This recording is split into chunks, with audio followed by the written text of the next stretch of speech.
Não é fácil a gente falar sobre o que é saúde mental. E daí que a gente pensou em fazer um pouco o inverso disso. Definir loucura, será que é fácil? Será que é fácil a gente dizer o que nos enlouquece? Apesar de todo mundo estar olhando para o mesmo fenômeno, para o mesmo contexto, cada um vai entender, interpretar de uma forma diferente. Você não precisa concordar com todo mundo, mas você precisa conviver com pessoas que você não concorda. Meu ambiente é transtornador. É. Pronto, já tenho, né, uma perturbação, vou perturbar alguém, vou me sentir perturbado, isso vai impactar na minha saúde mental. Claro que existem métodos diferentes de endereçar essa fala, métodos diferentes de endereçar esse diálogo interno, mas seja qual for o método que vai combinar contigo, não desista, vá atrás desse entendimento do que está acontecendo na tua mente.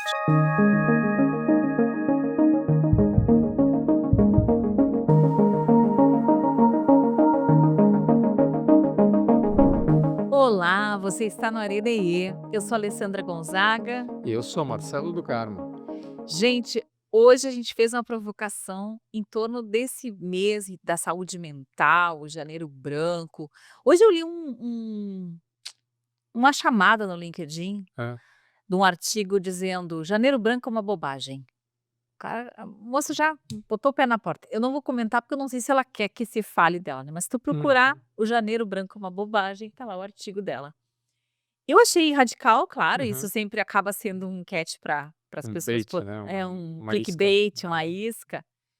Mas eu pensei com meus botões quando eu li aquela chamada. Não é fácil a gente falar sobre o que é saúde mental. E daí que a gente pensou em fazer um pouco o inverso disso. Porque definir loucura, será que é fácil? Será que é fácil a gente dizer o que nos enlouquece? E aí fiz uma provocação aqui no nosso coletivo, eu perguntei para as pessoas também, e a gente trouxe algumas coisas nesse episódio que são em torno das coisas que nos enlouquecem no trabalho, no dia a dia e que não tem nada de anormal nisso. Uhum. Então, normalidade não necessariamente tá na contradição da loucura, se é que não estou sendo completamente contraditória, ou já sendo, Uhum. né. Porque não é tão fácil assim definir o que é normal.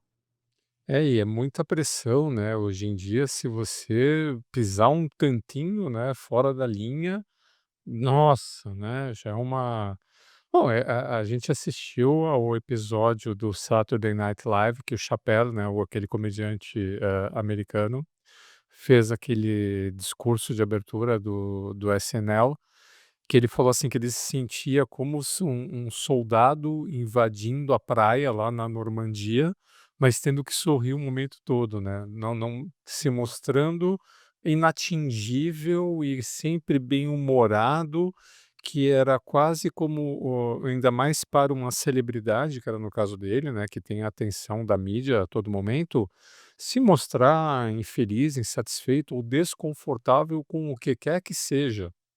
E ele fez uma alusão acho que muito boa, né, de estar invadindo ali as praias da Normandia no meio da guerra, porque hoje em dia para onde você olha tem um campo minado, né, É. que você nunca sabe o que você pode comentar de qual jeito para quem, né, em função de orientação política, em função de você estar coerente ou não coerente com essa ou com aquela narrativa, com essa ou aquela tendência. Então, sabe assim, a gente está literalmente pisando em ovos, né, nos cascos. Uhum. E isso estressa demais, né, isso enlouquece Tá, qualquer um. então tu já tá dando um pouco do que te enlouquece mais. Nossa, tá anotando aí quantas horas a Ó. gente tem? É, eu acho que isso é complicado. Eu até fiz um artigo ontem, foi publicado no início, então, aqui, né, dessa semana. A gente tá gravando, provavelmente você vai ver no final dessa semana esse episódio, Estamos em janeiro de 25. de 25. E eu escrevi um artigo, O Peso da Curtida, comparando essa busca por curtidas que a gente está vivendo com o mito do Atlas, né, aquele cara que foi condenado a carregar o céu Uhum. pelos deuses. E a gente está com esse peso o tempo inteiro da validação social. Eu tenho a impressão que vai piorar um pouco antes de Uhum. melhorar, Sim. sabe? Porque as polarizações políticas só vão aumentar. o novo governo Trump veio para botar em xeque, já chegou com o pé na porta, como se diz, né, para colocar essa nova forma de lidar com política. Para muitos, aqui não vamos nos posicionar nesse sentido, porque não é a intenção do Areneê. A gente nunca quis, eu e o Má temos sempre esse cuidado da gente não se posicionar a favor de A ou a favor de B, porque nós temos clientes de todos os espectros e porque justamente quando se fala em inteligência emocional, eu sempre repito, tu precisa conviver com pessoas que você não concorda. Você não precisa concordar com todo mundo, mas você precisa conviver com pessoas que você não concorda. Porque isso é o princípio de viver em sociedade, porque numa mesma organização que tem 10, 15, 20 mil funcionários, muitas vezes, você vai achar várias pessoas que você não concorda, algumas você vai discordar, assim, diretamente, né, nas crenças e valores. E o mais importante é ter algum conjunto de valores que a gente possa compartilhar. Então não chega a ser uma coisa que me enlouquece, eu diria que o Uhum. que mais me enlouquece no mundo do trabalho hoje é essa, como é que eu poderia dizer, tem uma imagem que é muito significativa do que é o mundo do trabalho, e aí eu coloco muitas mulheres nessa mesma condição que eu sinto, por conta dos grupos de mulheres que eu faço parte, que é uma mulher polvo, né, então ela tem que ser sarada, ela tem que ter dormido bem, ela tem que ter 2 filhos, ela tem que ter um golden retriever, ela tem que ter 2 pós-graduação, ela tem que ter ido uma viagem para o exterior, ela tem que. A lista é interminável, que quando você chegar em alguma nova conquista, calma que logo em seguida tem que vir mais. Isso me enlouquece, esse excesso de, hã, realizações para a gente poder se validar. E claro, já caí fora dessa loucura há muito tempo. Até porque pirei tentando fazer, de tudo um pouco, né. Então acho que é muito importante a gente se dar conta desse excesso, estamos numa era de excessos. Excessos informacionais, excessos interacionais, excessos de informações que não se combinam, que não se ajudam. Muitos vídeos, muitas imagens, muitas trocas digitais. E nesse sentido, eu trouxe aqui 2 livros para nós, para nos ajudar na discussão. Depois eu vou colocar, se não o áudio, eu vou ver o que que eu consigo me lembrar da Uhum. conversa que eu tive com a Lu aqui do nosso coletivo. Porque eu vou sempre perguntar para alguém, eu vou tentar fazer isso antes do nosso arena, é aquele tema provocar pessoas para nos dar respostas, né. Mas eu vou começar com essa provocação aqui do Gabor Maté. A gente já tinha falado dele em outros episódios, tá, mas eu trago de novo, porque é exatamente sobre isso que a gente está falando, sobre o mito do normal. Antes de eu começar com essa provocação aqui, Má, define para nós o que que é normal. Tu que está fazendo aí uma dissertação de psicologia em torno da felicidade no trabalho, que aliás vai ser logo em breve um tema nosso aqui do Uhum. Arena. O que que é normal, Má? Bom, vários recortes para definir normal, né. Eu vou colocar, assim, do ponto de vista não estatístico, né, mas do ponto de vista de expectativa, né, de comportamento. A gente, tem uma certa convivência com uma certa cultura dentro de uma organização ou dentro de uma família, e a interação continuada das pessoas faz com que, a partir de certos eventos ou comportamentos ou fatos, as pessoas tenham um tipo de resposta, que é uma resposta, assim, que é a socialmente aceita. Uhum, Sempre que você, a partir de um fato para qual é esperado um tipo de comportamento, você se comportar ou responder de uma forma diferente da esperada, isso não é normal. Você pisou fora, né, da faixa. E aí, né, isso pode disparar toda espécie de gatilhos, né, porque tá louco, né, onde já se viu fazer isso? Como assim? Né, então, sempre que alguém, ah, disputa ou estranha, né, a resposta de outra pessoa, fala: "Ah, essa pessoa não é normal, essa pessoa não está bem, essa pessoa está fora da casinha", né. tá, então tu tá nos dando a primeira definição de normal, que é tá dentro de uma norma cultural, tá dentro De daquilo. uma resposta socialmente aceita dentro de um nicho. É lógico que nichos diferentes ou famílias diferentes vão Vão ter ter respostas expectativas diferentes, diferentes, com né. certeza. Legal. Uma outra definição de normal, e tu tá me lembrando de uma das aulas que foi uma das melhores aulas que eu tive de, psicologia, foi com um médico na PUC, infelizmente eu não vou me lembrar do nome dele, ele era um rapaz na época, e ele foi dar aula para nós e ele foi falar sobre normalidade. E eu lembro que ele trouxe várias definições de normalidade. Uma era essa, da questão da cultura, a outra é a questão estatística mesmo, então o que Uhum. que é uma coisa dentro da curva normal? É o que está na maioria das pessoas, né. É a maior frequência. Com maior frequência e sei lá, 90% da população ou até a partir de 75%, A 75. partir de 50% eu já Ah, olha sim, lá. porque você tem várias Não, normais, eu tô né. pensando na curva normal clássica, aquela de 5% para Então, cada se você ponta. pegar Extremo. o centro, né, mais ou menos um desvio padrão ali, você tem em torno de 50 a 60% da população. Olha só, então imagina que normal mais Uhum. xoxa é essa. Então isso é o normal estatístico, Isso. né. Aí tem depois que, por exemplo, numa questão de população, só para a gente dar um exemplo aqui para o pessoal, é normal você ter, um determinado peso, uma determinada faixa de peso.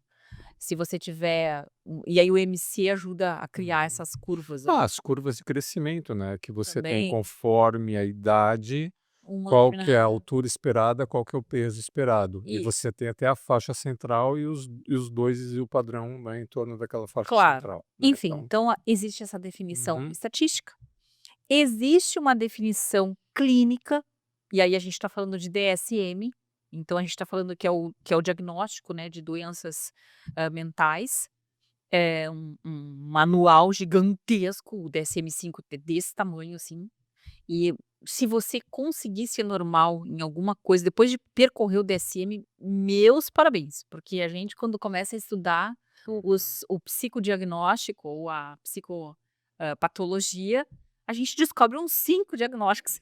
Não, então, uma brincadeira legal, né, o pessoal que se reúne, assim, da É, família no final de semana, quais abre o não DSM me numa conta o que página que tem, né. Não, a gente tá brincando, tá, abre o gente? Mas DSM numa assim. página aleatória e tenta identificar quais membros da família se encaixam naquele Porque é diagnóstico. impressionante, assim, é muito difícil ser uma pessoa Uhum. normal diante de todas aquelas Não, "Ó o possibilidades. tio Adão aqui", né, vamos falar.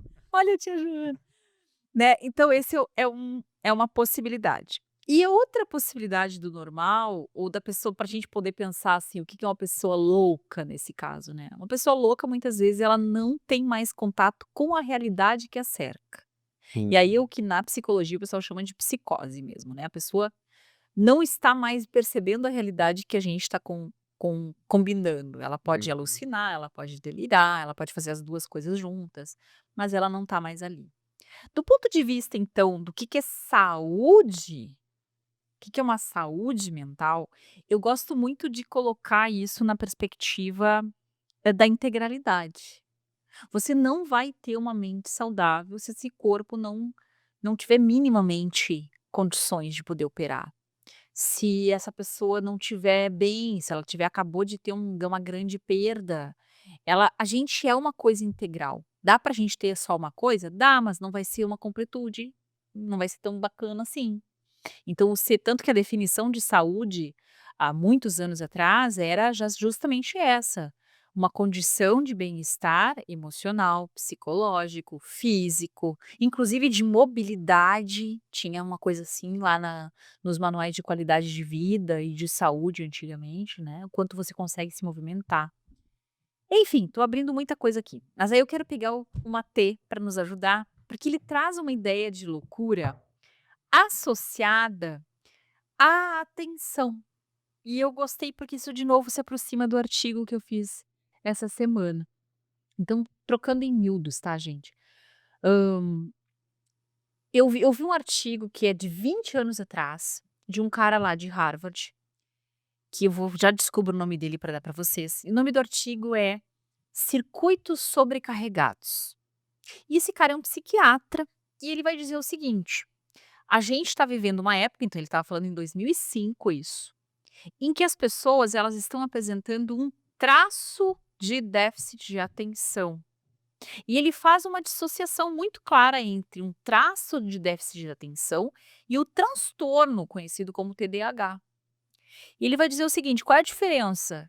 O transtorno, ele diz, tem um componente neurológico e genético, que é o que o Matê aqui vai brigar. Ele diz que não tem só um componente genético.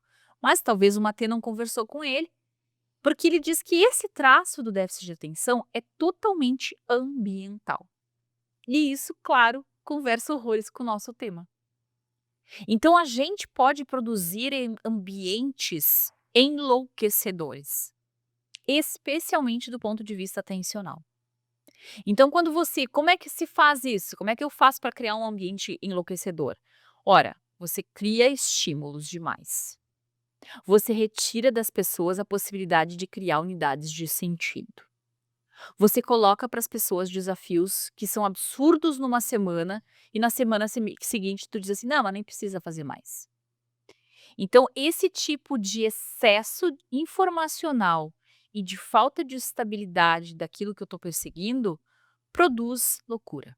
Sem falar em abuso moral, não estou falando nem nessas coisas aí que a gente sabe que são enlouquecedoras, né, de cobrar uma pessoa fora do horário de trabalho, esse tipo de coisa. Estou falando tão somente um excesso de estímulo já produz isso. E o Matê que faz essa associação entre a falta de atenção do nosso tempo e a possibilidade de ser um pouco louco. E quando esse professor fala dos circuitos sobrecarregados, ele também faz essa relação.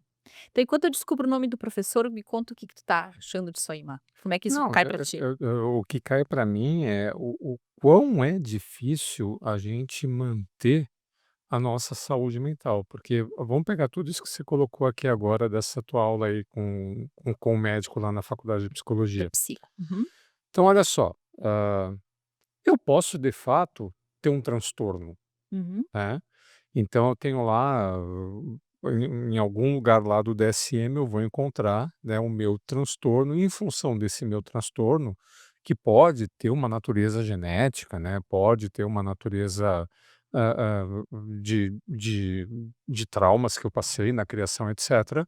De fato, eu tenho uma resposta fora do que seria uma resposta padrão, uhum, e por eu ter uma resposta fora do padrão, isso vai me trazer uma perturbação, vai trazer uma perturbação para aqueles que estão ao meu redor e isso vai impactar na nossa saúde mental, emocional. uhum, Tá, agora digamos que eu não tenho esse transtorno, mas eu vivo num ambiente transtornador. uhum, Então, passei no no teste aqui do DSM, né, não tenho, né, nem a frequência, nem a intensidade de nenhum daqueles sintomas que são descritos lá, porque afinal de contas, até mesmo o DSM é um diagnóstico estatístico médico, né.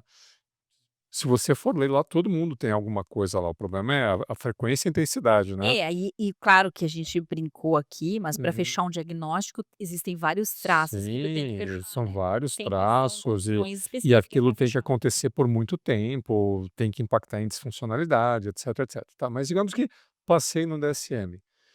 Meu ambiente é transtornador. É. Pronto, já tenho, né, uma perturbação, vou perturbar alguém, vou me sentir perturbado, isso vai impactar na minha saúde mental.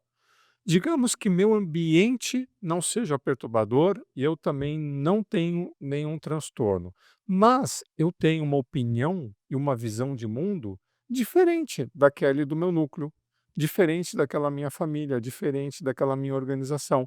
Eu penso diferente. E por eu pensar diferente, por ter comportamentos diferentes dos socialmente aceitos do meu núcleo, eu também vou estar provocando uma perturbação para mim e para aqueles do meu lado. Então, olha como que é uma combinação rara de fatores para a gente preservar a nossa saúde mental e emocional. Eu tenho que ser são do ponto de vista dos meus comportamentos, né, do ponto de vista lá dos diagnósticos de possíveis traços e transtornos. Eu tenho que conseguir viver num ambiente que não seja um ambiente perturbador, eu tenho que conseguir me livrar das armadilhas das redes sociais, das narrativas políticas, da eleição do Trump, do problema do PIX, etc, etc, etc. E eu ainda tenho que ter a felicidade de conviver com um núcleo familiar em que as minhas ideias, as minhas percepções, as minhas vontades, os meus sonhos sejam aceitos e compartilhados por aqueles com quem eu convivo. Tanto é que tem aquela piadinha, aquele meme, né, do marido e da mulher, tá, tu quer ser feliz ou você quer ter razão, né? Se você quer ser feliz, né, concorde com tudo, né? Vira uma barata, né? Não discuta, não entre em intrigas, etc, etc. Tá, mas olha como é difícil, olha a raridade, né? Parece um alinhamento de planetas, né? A gente está perto de ter um alinhamento de planetas Aliás, e agora para em 20, hoje, gente, né, a dia gente tá 25, gravando. né? Nós hoje já teria uma Para primeira começar. rodada. É como se fosse um alinhamento de planetas, né, para você preservar a sua saúde mental. É, o mundo tá bastante enlouquecedor, mano. Essa tua comparação agora achei interessante, porque a gente tá com muitos estímulos para nos perturbarem. Gostei dessa palavra que tu trouxe também, perturbação. Porque quando a gente tá bem e eu sempre faço uma relação com a própria meditação, né. Eu tenho altos e baixos no meu mundo emocional, mas sempre que eu consigo meditar, eu saio da meditação com a sensação de: "Nossa, por que que eu não faço isso mais vezes? É 10 minutos, é 15 minutos, é 20 no máximo". E olha o bem-estar que isso me traz. Então quando a gente está bem, a gente consegue olhar para aquilo que a gente é, quando a gente não está fazendo quando a gente não está se sentindo assim, e diz: "Tá, aquilo ali eu não preciso ser, aquilo Uhum, ali não sou eu, aquilo ali é um eu perturbado". E existe um eu sereno, centrado, alinhado, focado, hum. e que isso não vai ser 100% tempo acordada, não tem jeito. Você vai ter uma oscilação em torno disso. Olha só aqui a reflexão, gostei muito desse primeira palavra que ele trouxe de um outro cara, Richard Bentall, tá? Que escreveu um livro sobre a loucura explicada. Hum, E esse livro que o cara escreveu se chama Psicose e a Natureza Humana. Então ele uhum, pegou bem a questão da loucura clínica, né. Mas olha só, talvez a linha entre a sanidade e a loucura deva ser traçada em relação à localização. Talvez seja possível ser ao mesmo tempo louco quando visto de uma perspectiva e são quando visto em outra. uhum. Então isso está muito colado com essa ideia ambiental que tu está trazendo aí, Má, do situacional, do que te cerca e de como é que você está em relação ao que te cerca, tá. Tu sabe que as pessoas, ali, elas foram perdendo com o tempo a capacidade de adaptação, a resiliência. Enquanto a gente estava conversando aqui, me veio uma imagem mental Já dos ia te meus perguntar quem é que tu tá botando nesse "as pessoas" aí. dos meus 14 anos de idade, né. Eu lembro de umas férias que eu estava passando lá no litoral, lá em Guarujá. Tu conhece lá Guarujá? Guarujá é uma Há dessas, muitos anos que não vamos. há muitos anos que não vamos, mas sempre foi, assim, uma dessas praias badaladas lá de São Paulo, como se fosse Camboriú, vai. Eu vi E numa desses posts de internet um peixinho à beira-mar R$ 400 no Guarujá. Não sei se é é, real a né. brincadeira, mas E Guarujá tem uma série de calçadões, né, e os calçadões de Guarujá ficam, assim, intransitáveis no verão, né, você tem que pedir licença, né, não sei nem é que na época, com 14 anos, era menor a densidade populacional, mas mesmo assim, era gente. E sabe quando eu adorava passear no calçadão e passear na praia? Quando estava chovendo. que pouca gente. Quando estava chovendo, o calçadão estava vazio. Você tinha lugar para sentar, você admirava o mar. Não era chuva, assim, aquela Sim, aquela chuva, chuvisquinha de aquela verão. aquela garoa, aquela chuvisquinha de verão que é até refrescante, né, você tá ali na praia, aquele calor, tal. Quando cai aquela chuvinha, não aquela chuva que molha, né, que você fica encharcado com ventania, não, uma chuvinha. E aí eu saía para andar no calçadão, as sorveterias vazias, os cafés vazios. Eu lembro que eu comprava um sorvete, ia sentar na no no no ah, na nos bancos, assim, na frente da praia, ficava vendo o mar, e ao meu lado as pessoas estressadas, né, incomodadas, porque estava chovendo, porque e criança chorando, e criança berrando, etcétera. E eu tranquilo ali, falei: tá chovendo, e daí?", né. Então essa capacidade de tá chovendo, e daí, vamos lá, ninguém é feito de açúcar, né. Você toma sol, ia ser uma chuvinha ali de aquelas que não chega a molhar, né. Ah, não, é um estresse. As pessoas ficam intolerantes a qualquer variação no seu plano, e aí elas simplesmente desistem. Eu já presenciei situações do ponto de vista assim: "Ah, temos que sair às 5 horas". Aí tá, 5 horas, 5h10, 5h15, 5h20, tá, tô pronto. "Ah, não vou mais, estamos atrasado. Agora não dá mais". "Como assim não dá mais? 20 minutos de atraso", né. Então as pessoas elas foram perdendo a tolerância, a capacidade de adaptação e, ao mesmo tempo, os ambientes ficaram mais enlouquecedores. E a combinação dessas 2 coisas tá bombástica. É como E se a tu gente não entende que se as vivesse pessoas eu a tentando agora sociedade diagnosticar como o um mal todo. aqui, a sociedade, mas tu localiza esse as pessoas em algum setor, alguma faixa etária, Eu localizo com mais frequência onde é que em a loucura tá faixa etária. maior, mais generalizada? Olha nas redes sociais, né, você mesmo Né, redes citou sociais são você loucas, com mesmo certeza. você mesmo citou Somos todos loucos lá. a polarização das redes sociais. O que que é essa Demais. polarização? É o contrário da normal. Porque É, na normal você tem a maior parte das pessoas no meio. compartilhando fatores comuns, algumas exceções numa ponta, outras exceções outra ponta. Agora a gente não tem mais uma curva normal, a gente tem o inverso da normal, é como se fosse a curva da banheira, em que o centro não, esse é o nome estatístico, curva da banheira, Sim. que o centro ele é vazio e as pontas têm alta densidade de frequência. Nossa, Então é 8 ou 80, é ame ou deixo, né, é azul ou amarelo, né, não a tem curva da tigela, tem que te mudar de curva da tigela, banheiro. é que é a curva Tá, da mas banheira. eu tô te encomendando então Uhum. um artigo, Má. Eu quero um artigo para você falar sobre essa inversão da curva normal.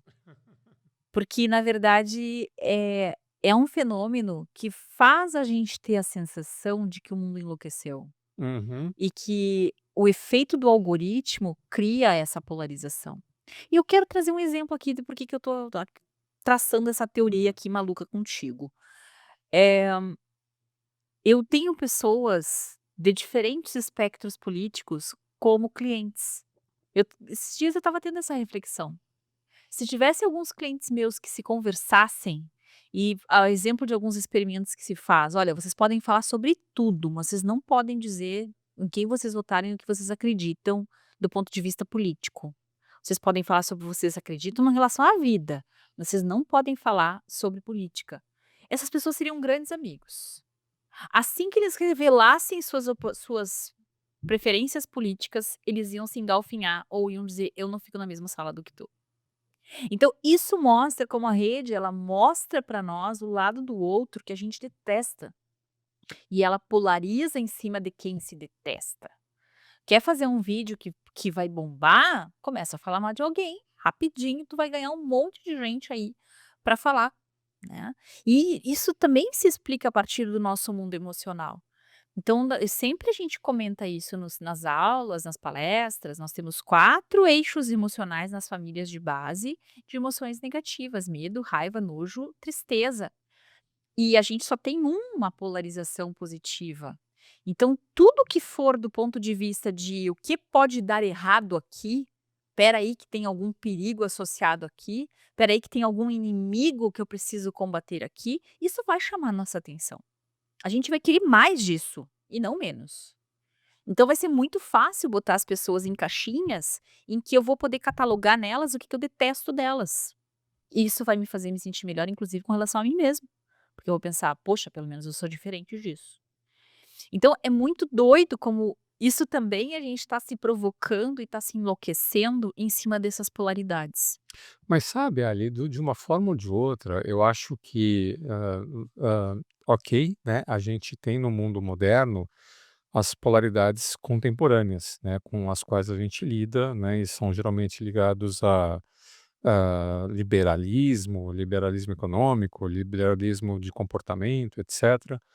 Mas, por exemplo, a gente estava falando outro dia, né, de escala de tempo. Tu lembra das suas aulas de literatura?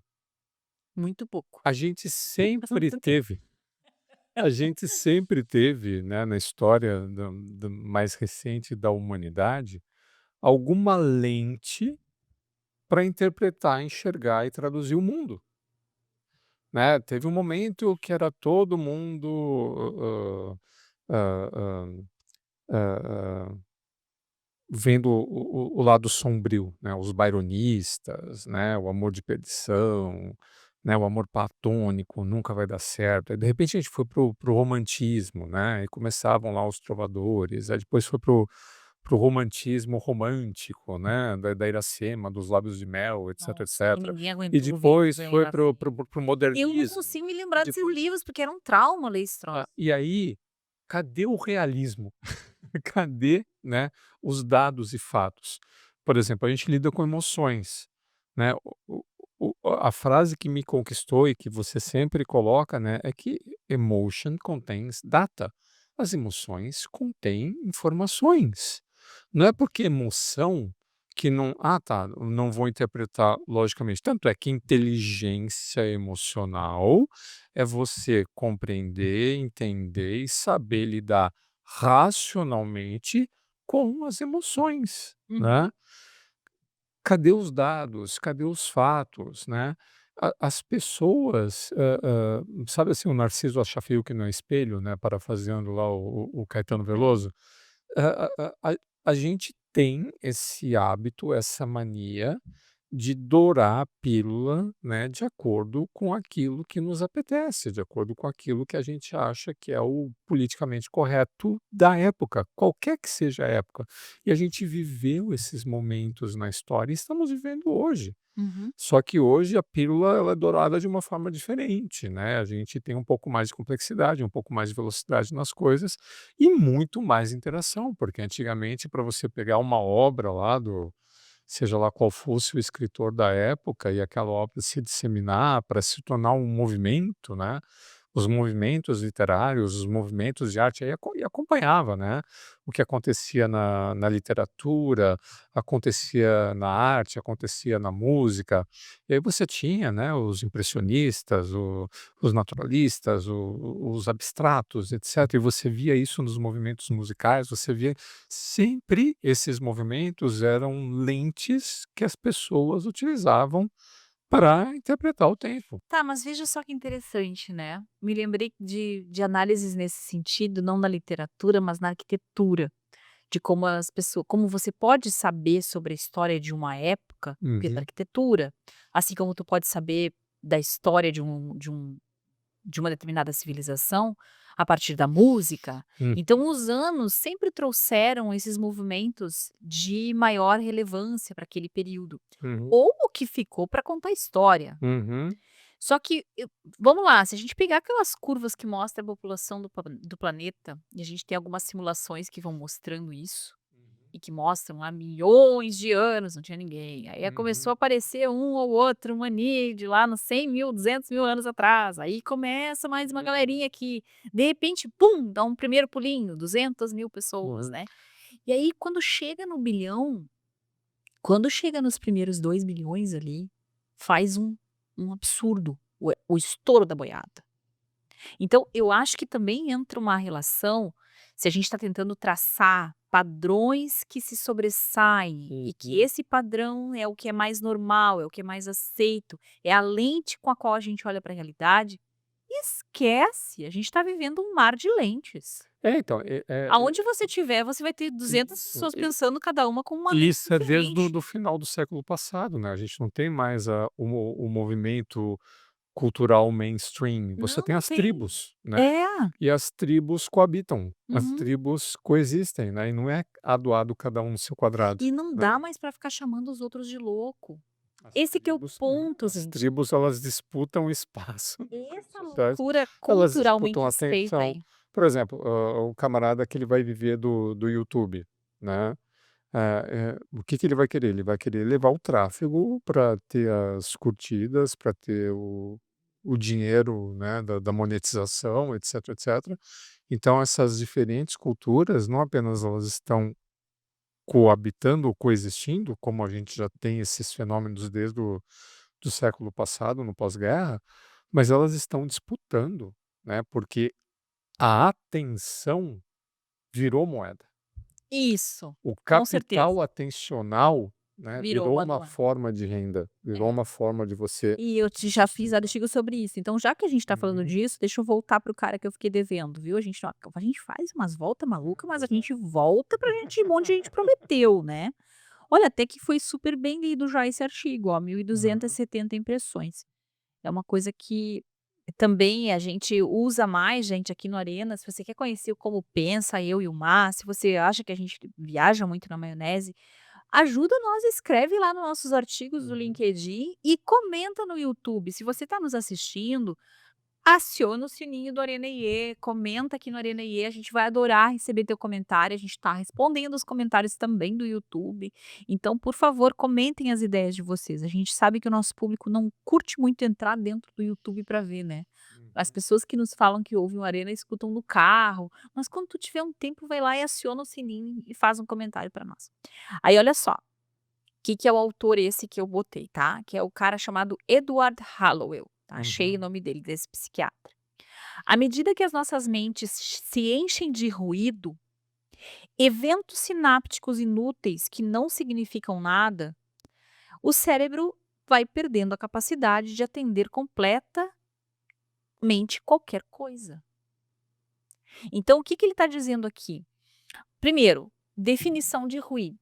Tu tem um livro que tu já trouxe para nós aqui que fala sobre isso, né? Como é que é o nome Uhum. dele? É o Noise mesmo, né? É, ruído é do É o ruído aham, e Daniel Kahneman. do Kahneman. Por que isso? A gente está lidando com muito ruído. Eu acho que é isso que eu Uhum. estava querendo dizer, Má. Então, por isso que é tão difícil ter o capital atencional. E nesse sentido tá todo mundo meio louco. Então, ou como diz o ditado, de perto ninguém é normal, Uhum. né? Porque a gente tá com muita informação para poder lidar e na maior parte das vezes é uma informação totalmente caótica e desorganizada, ou seja, ruído. Não é de fato uma informação como essa que tu trouxe aí do exemplo das emoções. Quando a gente interpreta as emoções, a gente transforma essa informação em conhecimento útil para o nosso comportamento. Aí sim, legal saber sobre as emoções. Uhum. Agora, quando eu estou navegando num mar de emoções que elas não me servem para nada, elas só entram nos meus circuitos e me confundem, isso não me ajuda. É, por exemplo, você que está escutando esse podcast, né, ou está nos vendo, né, no YouTube, ou está ouvindo no Spotify aí no seu carro. Você está ouvindo eu falar, você está ouvindo a Alessandra falar. Se de repente tiver uma interferência aqui num dos microfones, né, ou se de repente aparecer um barulho, né, essa interferência vai fazer com que você ou não nos entenda, ou pode até entender errado. Ah, achei que eles falaram tal coisa. Se a gente começar a falar aqui simultaneamente, né, vai ter Uhum. uma perturbação e você que está aí nos ouvindo não vai ouvir, né, o que a gente tinha intenção de falar. Esse ruído, né, ele está ampliado, né, na nossa sociedade.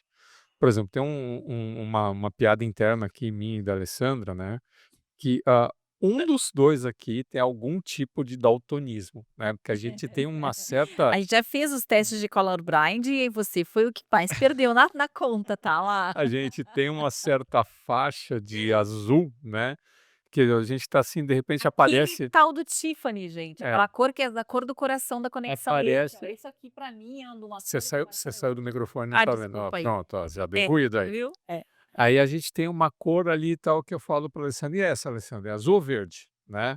"É azul, é verde, é azul, é verde, é azul, é verde". Então a gente não chega num consenso, para mim geralmente é azul, para Alessandra geralmente é É verde, verde. mas isso já é um exemplo de ruído que, de alguma forma, né, a nossa leitura daquela frequência de luz leva a diferentes interpretações sobre, afinal de contas, que matiz é aquela, que cor é aquela.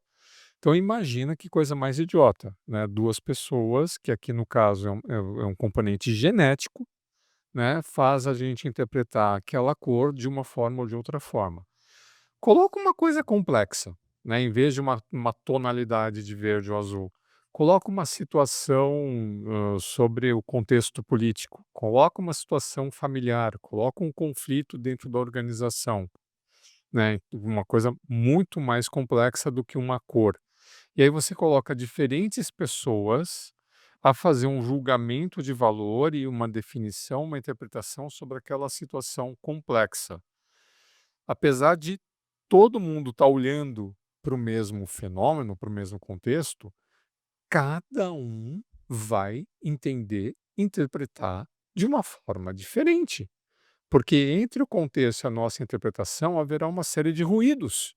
No caso do Kahneman eram falácias, né, eram, vícios, eram Atalhos atalhos cognitivos, cognitivos, etcétera, que ia partidas, fazer com aquela que coisa toda você de importa. entendesse diferente. Aí essas pessoas iam começar a tentar chegar a um consenso sobre, afinal de contas, o que que era aquilo e o que que a gente tem que fazer. Pronto, né.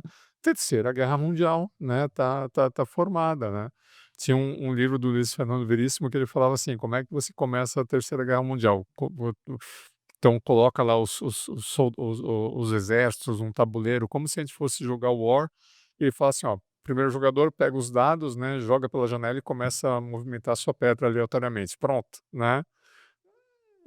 Pode, não pode, tal, não sei o quê. Então é isso, a gente está com excesso de ruídos, porque as situações estão complexas e as nossas lentes estão descalibradas. Verdade. A falta de convivência presencial, a falta de abertura, de adaptação, de abertura ao contraditório, faz com que a gente, entre nós, né, entre as pessoas que convivem, haja cada vez mais ruído na comunicação e essa comunicação fica cada vez mais difícil. Pronto, então eu E aí quero todo aproveitar o mundo fica gancho. louco.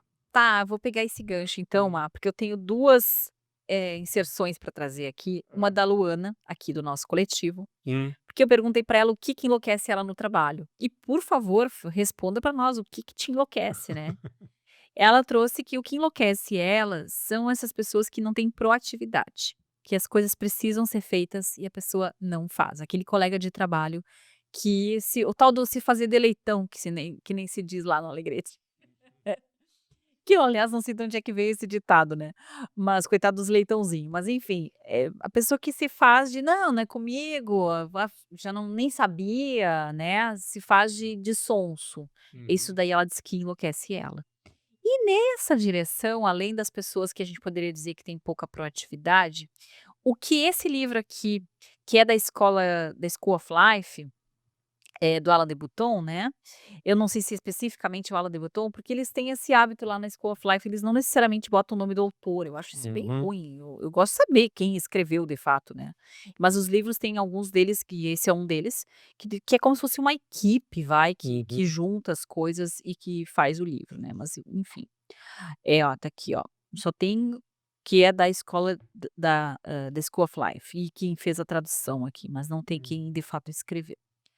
Tá, e aí uma das coisas que ele diz aqui, que o livro é sobre calma, então esse sentimento tão raro, tão necessário, no mesmo nível de raridade e de desejo para todos nós, quanto a atenção, a calma tá nesse grande souvenir aí da nossa modernidade. E ele fala aqui sobre a burocracia, e que a burocracia enlouquece as pessoas.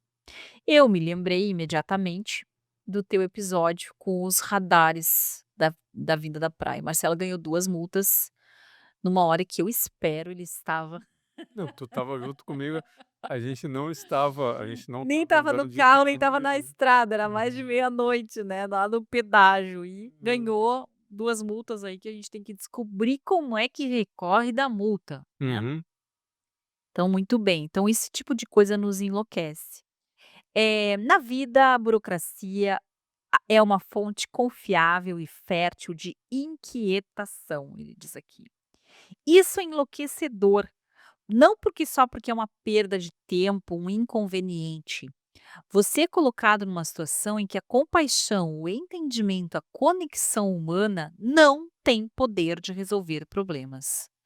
E é isso, você reclamar de algum tipo de serviço, nesse caso uma cobrança dentro de um sistema automático que tem que estar no teu carro, que é o que, né, a gente tem as estradas aí agora com esses sistemas automáticos, essas tags. Isso está dando um problemão, não é comigo e contigo, que eu tenho ouvido falar de pessoas reclamando de receberem multas e de não conseguirem fazer o pagamento, ou fez o pagamento, mas a cancela lá na hora não localiza. Sem falar que a gente quando quer ir no shopping e quer ganhar alguma gratuidade, não dá, porque o troço liga quando tu não quer que ligue. Então essa questão do caminho que eu tenho do meu problema até uma solução, passar por todas essas de atendimento, esses atendimentos eletrônicos, isso é enlouquecedor, né, Má? Isso também um fenômeno do nosso tempo, né, e qual é o denominador comum que eu vejo na história da Luana, na história do pedágio? Às vezes a gente tem necessidades, a gente tem metas, a gente tem uma tarefa a ser cumprida, só que a gente não tem autonomia. Não. Não depende só de nós. Uhum. Depende das outras pessoas, e aí a Luana estava reclamando da falta de proatividade, depende da burocracia, depende de um sistema. Como é que eu vou fazer para provar que não era eu que estava lá meia-noite numa estrada que estava a 300 quilômetros de onde a Pra gente quem tem. que eu ligo? Mãe, pra quem que eu ligo? Então, isso, né, o nosso tempo, ele traz facilidades, né. Por exemplo, essa semana eu tive que renovar minha carteira de motorista, Uhum. né. Aliás, a nossa filha acabou de tirar dela, gente. A gente tá numa facerice com isso que nossa senhora. Eu tive que renovar a minha carteira de motorista. Nunca foi tão fácil. Eu Sim. cheguei lá no centro de formação de condutores, eu acho que em meia hora a Tu coisa fez estava o resolvida. exame. Tirei a foto, as digitais, fiz o exame, e agora como a carteira de motorista ela é eletrônica, né, dentro da hora já estava atualizada no meu celular. Nossa, né, que coisa fantástica, né, essa modernidade. Quando essa modernidade está na contramão das Nossa, coisas, é né, pra no reverter. caso, por exemplo, dessa multa, ou no caso da Luana que as pessoas, né, aí você quer, eu brincava, né, sentar numa cerca de arame farpado em movimento, porque você não aguenta, né, lidar com a tua, falta de autonomia e de capacidade para resolver o que precisa ser resolvido. Isso enlouquece qualquer um. Então, se você, sabe assim, a história do peixinho, né, que voltou do oceano e caiu de novo no lodo, ou você ser o único sóbrio numa mesa de bêbados, né, sempre que você está em desacordo ou em não sintonia com, o espírito das coisas, nossa, isso enlouquece qualquer um. Ou seja, olha, o que a gente está chegando à conclusão é que essa saúde mental, né, que a gente fala que não, é o mês da saúde mental, é o mês da saúde mental, ah, tá para o mundo que eu quero descer, né? Porque é tão difícil, né, a gente conseguir, né, as condições normais de temperatura e pressão, né, para a gente conseguir viver, né, com saúde, que das duas uma, ou a gente vai ter que aumentar a nossa resiliência, a nossa capacidade de nos adaptarmos, lidarmos com a diversidade, né, ou a gente vai acabar enlouquecendo. Sim. Eu acho que muitas das pessoas que desistem, jogam toalha e tomam o remédio para dormir, o remédio para acordar, o remédio para não matar o coleguinha, o remédio para não esquecer de tomar o remédio, etc, etc, é porque cansaram, né, de lutar contra essas adversidades e jogaram a toalha e falaram assim: "Ó, quer saber, né, se não tem como vencê-los, junte-se a eles. Eu vou ficar aqui, eu vou fazer o meu churrasco no final de semana, eu vou abrir minha cerveja, os boletos vão vencer, se der para pagar eu pago, se não der para pagar eu não pago". Sabe assim, eu tenho uma impressão que, eh, muita gente jogou a toalha e está empurrando a vida com a barriga. Tá vivendo, assim, aquela labuta diária e não vê a hora de chegar no final de semana. Que situação triste é essa, Ari?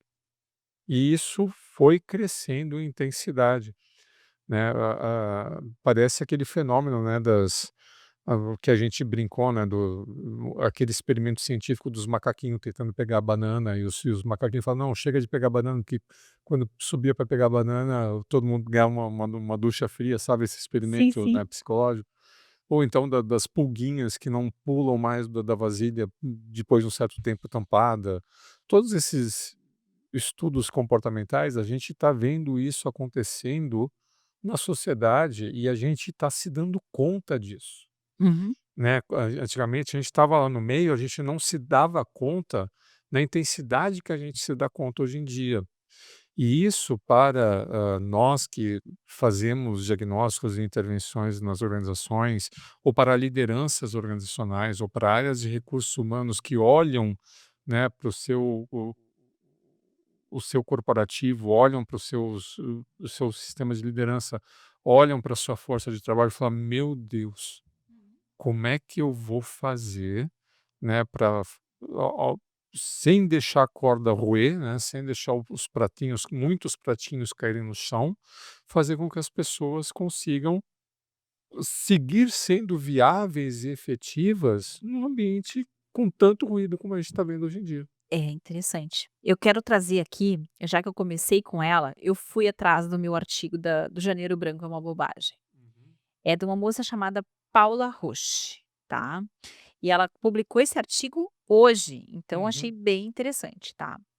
Ela diz assim, ó, que algumas premissas do que ela traz aqui, algumas eu não concordo totalmente, outras eu até concordo, mas eu quero ver a tua opinião sobre isso, tá, Má? hum, Ela diz que existem algumas coisas importantes, que a gente está focando nos sintomas e não na causa. Claro, então uhum, claro que a gente está vendo as pessoas depressivas, ansiosas, para citar as 2 principais, né, as top dos problemas de saúde mental, que é ansiedade e depressão. E eu trouxe aqui o déficit de atenção, que está muito forte, realmente uhum, está nos atrapalhando demais e, claro, acaba gerando ansiedade. Eh, e ela fala sobre esse estilo de vida insustentável, né, essa questão de que a gente coloca uma fórmula mágica para um estilo de vida que ninguém consegue ter. E o que ela traz aqui que eu tenho uma certa incomodação com isso, ela fala que também não se pode botar uma responsabilidade individualizada. A gente já viu outras pessoas com essa perspectiva também, de que afinal de contas a sociedade nos enlouquece e que muito pouco há também o que a gente possa fazer com isso. Não vou entrar em detalhes no argumento dela aqui, tá? Mas eu sigo acreditando que sim, tem um pedaço do que a gente pode fazer a respeito. Eu vi há umas 2 ou 3 semanas, eu vi um post sobre vítimas de guerra, uhum. e o cara traz ali que, enfim, era para tentar ganhar byte também, clique Clickbait. bait, é. Eh Ele comenta lá no isso no LinkedIn, ou seja, o LinkedIn tá dentro dessa se foi só para do Instagram e do YouTube agora, o LinkedIn tá entrando nessa tentativa de criar movimentos de massa para os comentários. E essa foto são 2 pessoas na guerra, e vem um texto bastante apelativo falando que quando essas pessoas chegassem no céu, elas iriam querer explicações de Deus para o sofrimento que elas tinham tido. E falava mais um pouco sobre isso. E aí me veio uma máxima do Viktor Frankl, de que é quando a gente não há nada que a gente possa fazer com as nossas circunstâncias, a gente tem que fazer algo com a gente.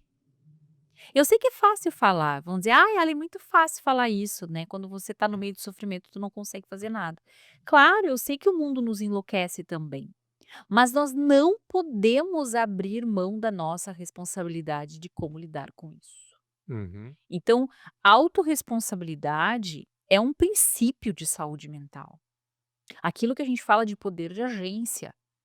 Às vezes a tua vida vai estar um horror, ainda assim tu tem que descobrir o que tu pode fazer a respeito. Assim que tu jogar a toalha e tu disser que não há nada que tu possa fazer e que o mundo é que te enlouquece, que você não é responsável por buscar o teu equilíbrio, a tua saúde mental, para o mundo que eu quero descer então, uhum. sabe? Então eu não consigo aceitar, aonde chega nesse argumento eu travo. Olha, eu lembro do Yalom, né, ah, aquele livro Existencialismo, né, eu li alguns capítulos, né, não consegui ler o livro todo, mas uma das coisas, né, que, me chamou a atenção é a visão dele sobre produção de sentido, né. Uhum. Tu Já sabe que a que eu gente está adoro, falando em né. Viktor Frankl, do Tu livro Em Busca de Sentido, é, tá, gente? Caso tu você sabe que eu adoro esse tema produção de sentido. E o que que ele coloca ali? Com todas as letras e explicando por quê. Escuta, você tem a expectativa que você sempre vai conseguir produzir sentido de uma situação, sinto muito.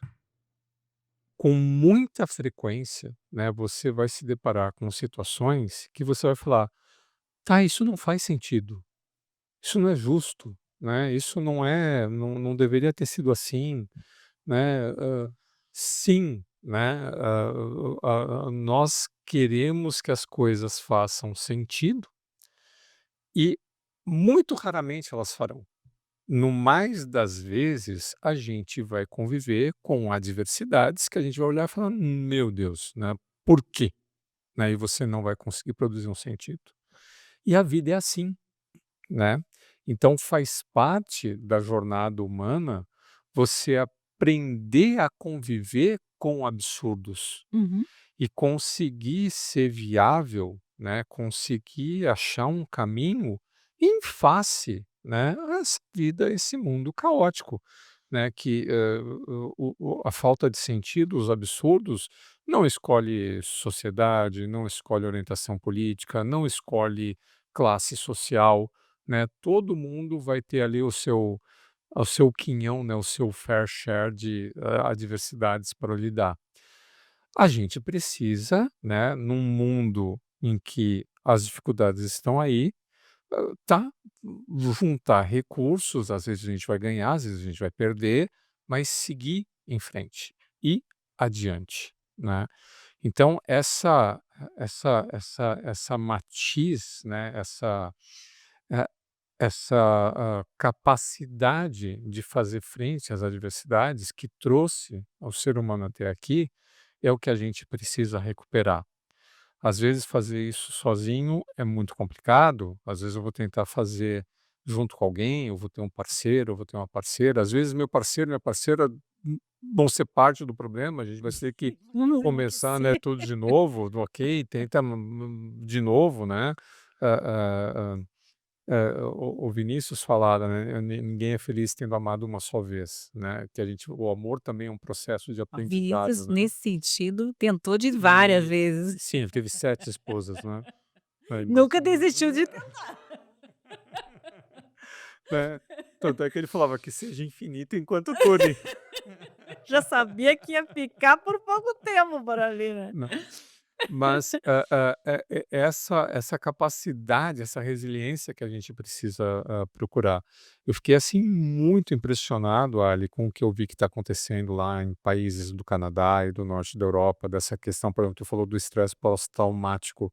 Se a pessoa quiser, ela pode falar: "Não, cansei da vida", É, né, e os governos em alguns países permitem, permitem que a pessoa acabe com a sua vida. sem ter uma doença terminal ainda. Porque ela está numa situação que: "Ah, não consigo mais lidar com isso, não quero mais viver". Ok. A gente precisa endereçar o que se pode fazer. Claro que é parte de nós aqui, eu não sou psicóloga, eu sou mestre em psicologia, tu também em breve será, E né, a você é uma gente não pessoa atende, prática. mas eu Tá sou bom. prática, eu sou pragmática, sou professora nessa área, e eu acho que a gente não precisa resolver tudo sozinho. Uhum. Então eu sempre recomendo, vá Não tem bus uma resposta só, né, tem várias não, respostas. você pode Uhum, buscar ajuda por terapia? Pode buscar ajuda estudando? Pode uhum, buscar ajuda indo atrás de um médico que vai trabalhar a tua angústia, se ela for muito grande, a uhum. tua ansiedade? Pode.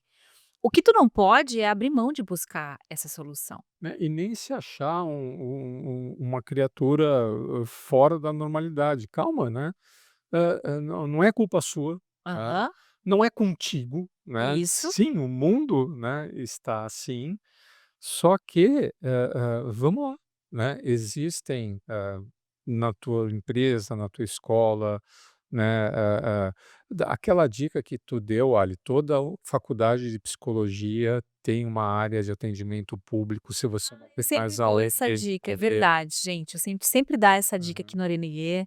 Janeiro é um mês bom para a gente comentar isso. Se você tem dificuldade de ter acesso a uma terapia de baixo Não tem custo, dinheiro, não é sabe onde é recorrer. isso, vá até alguma faculdade de psicologia perto da sua casa, ou descubra que deve ter também serviço online, hoje em dia tudo tem online. Sim, e E faculdade de existem psicologia é o curso com maior número de inscritos no Brasil. exato, então tem Do muito psicólogo que está em treinamento e que Isso. já vai ter uma escuta ali, acompanhada, claro, sempre de um Sim, supervisor, de mentoria, e né. que vai te ajudar a lidar com isso. Sem dúvida, o que é bacana aqui da psicologia, fazendo um um adendo aqui em relação à psicologia, é que quando a gente fala sobre o que nos incomoda, muitas vezes só de falar sobre isso a gente já se alivia. Uhum. É verdade que existe o alívio pela palavra.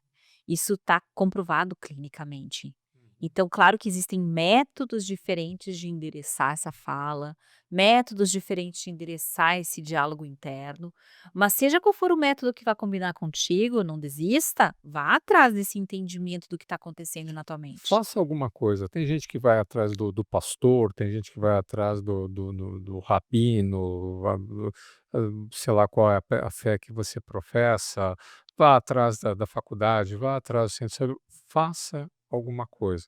E calma, né, não é com você, não é por sua causa, não é porque, você pode ser esse peixinho que está num aquário todo contaminado. "Nossa, será que eu sou Eu louco?", estava hoje né. conversando com a minha preparadora física, agora a gente tem, né, a gente está Aham. fazendo esse tratamento eu e o Mar para emagrecer os 2, porque é muito importante, nós 2 ficamos muito tempo lendo, trabalhando no computador, ou mesmo quando a gente está em cliente, né, e depois de uma certa idade é mais difícil emagrecer. Mas enfim, eu tenho dificuldade de fazer academia danada, né, gosto de outros exercícios tipo hidro e estava lá conversando com a preparadora física.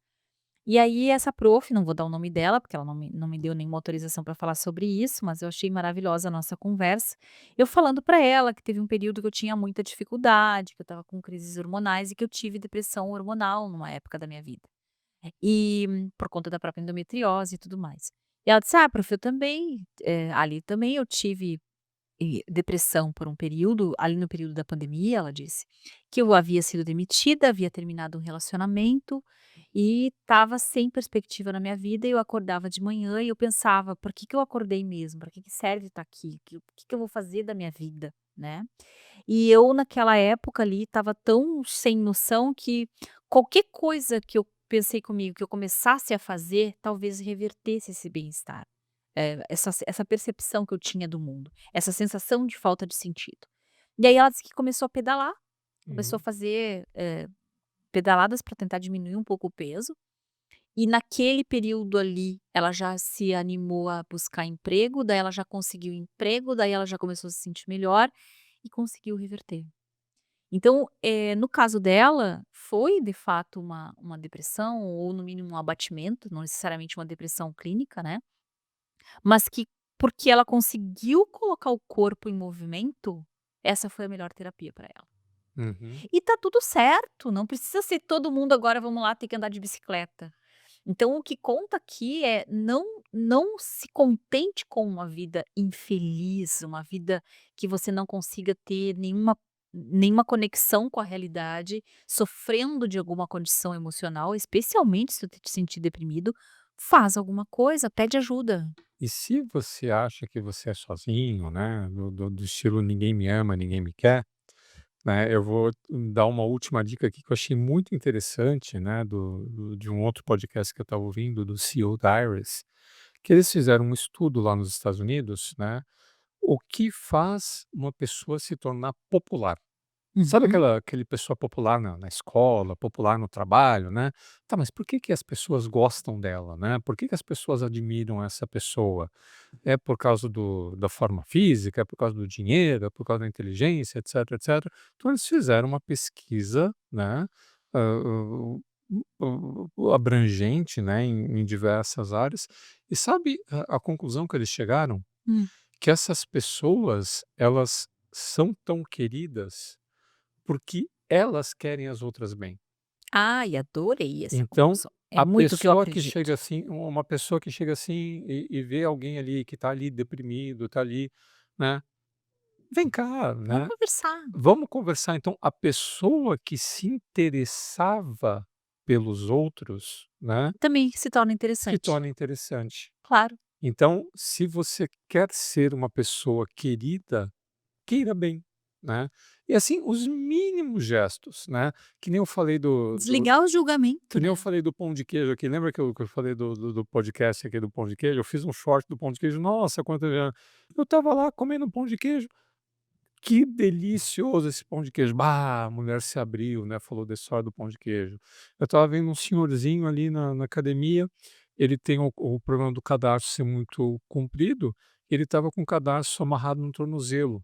E era um senhor já, uma idade bem avançada, né. "Mas não machuca o senhor, tá?" Fui lá puxar conversa, o homem sempre vem agora puxar conversa comigo. Então, ah, o que você pode fazer, né, pelos outros à sua volta? Não é salvar a vida de ninguém. Os pequenos Nossa, atos, né, eu os pequenos e a gestos. gentileza ela O é o uma coisa que nos gentileza gera gentileza, e nos cura, nos né. faz muito bem. Me lembrei que eu saindo um dia da massagem e estava me sentindo muito bem, muito leve, eu faço justamente para essas dores que a gente sente, né, Uhum. enfim, estava me sentindo pesado, fui fazer massagem, me senti melhor. E estava me sentindo bem, era um começo de janeiro, começo do ano, uma sensação boa, good vibes, estou descendo na rua, passa uma velhinha por mim e diz assim: "Onde vai com essa beleza?"